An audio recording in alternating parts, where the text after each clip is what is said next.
President Trump has behaved like a member of a criminal gang, bombing Venezuela, a sovereign country, kidnapping its head of state and his family, and killing many in the process. Where next? Colombia, Cuba, Mexico, Panama, Greenland? Here?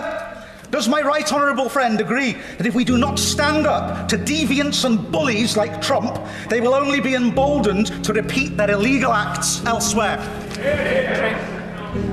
I'll just point out to my honourable friend that Maduro was not a recognised head of state by the UK government and by many governments, not least because of the deep corruption, the refusal to respect the July 2024 election, and the deep damage that he had done, including now being investigated for crimes against humanity.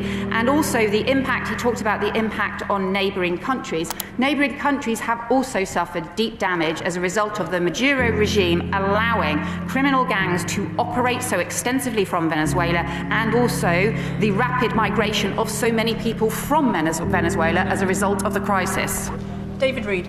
Thank you, Madam Deputy Speaker. I've listened to the Foreign Secretary now for the last hour and a half, and I'm still completely unclear what the government's foreign policy position is on Venezuela. So I'll ask a more direct question. Does the Foreign Secretary agree with the United States Don Road Doctrine? Foreign Secretary.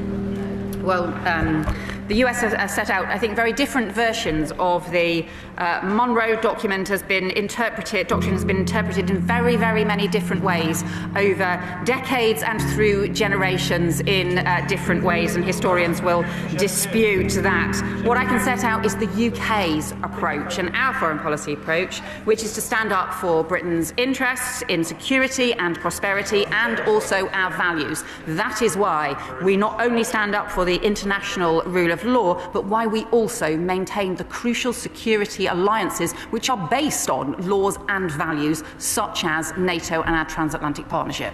Justin Matters. Thank you, Madam Deputy Speaker. I think the Foreign Secretary set out how it's possible not to shed a tear for Maduro's removal, but also to be concerned about upholding international law. And in that regard, this should not be seen as a green light for Greenland.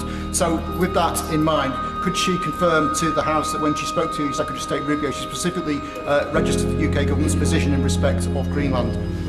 Secretary. So I have been in touch with the US Secretary of State about our position on Greenland. The Prime Minister has also made it extremely clear today, and obviously have made it very clear to the House.